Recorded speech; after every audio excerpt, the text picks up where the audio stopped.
चाय से सफलता तक। आनंद कुमार की सच्ची प्रेरणादायक कहानी।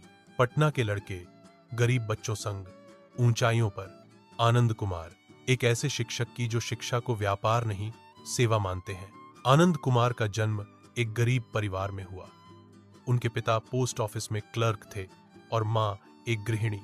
घर में किताबें खरीदने के पैसे नहीं होते थे, लेकिन पढ़ाई का माहौल बहुत मजबूत था। आनंद को बचपन से ही गणित से बहुत प्रेम था। वो सरकारी स्कूल में पढ़ते थे और खाली समय में लाइब्रेरी जाकर पुरानी गणित की किताबें पढ़ा करते थे।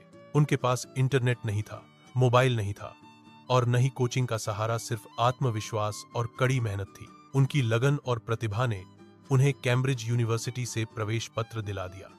यह पल उनके लिए सपना सच होने जैसा था, लेकिन उनके परिवार की आर्थिक स्थिति इतनी खराब थी कि वह इस मौके का लाभ नहीं उठा सके। उन्होंने बिहार सरकार और कई संस्थानों से मदद की गुहार लगाई, लेकिन किसी ने मदद नहीं की। हारकर उन्होंने इंग्लैंड जाने का सपना छोड़ दिया और वहीं पटना में ही रहने का निर्णय लिया। इस दुखद मोड़ के बाद भी उन्होंने उम्मीद नहीं छोड़ी। उन्होंने गणित पढ़ाना शुरू किया, कुछ बच्चों को पढ़ाने लगे और धीरे धीरे उनका नाम पटना में फैलने लगा। इसी दौरान उनके पिता का मृत्यु के बाद मां ने पापड़ बेचे, रोटियां बनाई। शाम को पापड़ और रोटियां बेचते और रात को खुद पढ़ते। उनकी मेहनत रंग लाई। उन्होंने रामानुजन स्कूल ऑफ मैथमेटिक्स की नींव रखी, जहां वो गरीब बच्चों को कम पैसे में गणित पढ़ाते।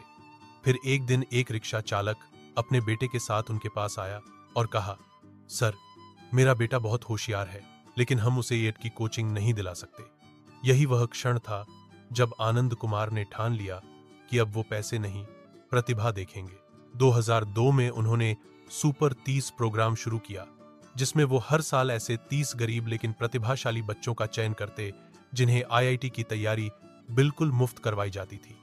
खाना, रहना, पढ़ाई, सब कुछ उनके जिम्मे।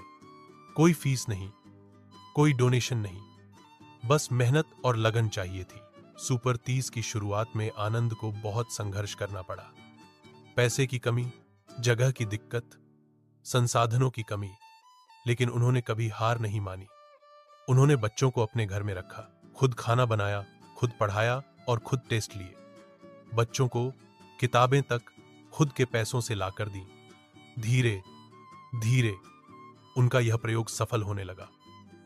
पहले साल ही 18 बच्चे ईट में चयनित हुए, फिर अगले साल 22, फिर 26 और एक दिन ऐसा भी आया जब सभी 30 के 30 छात्र ईट में पहुंच गए। सुपर 30 की चर्चा पूरे भारत में होने लगी।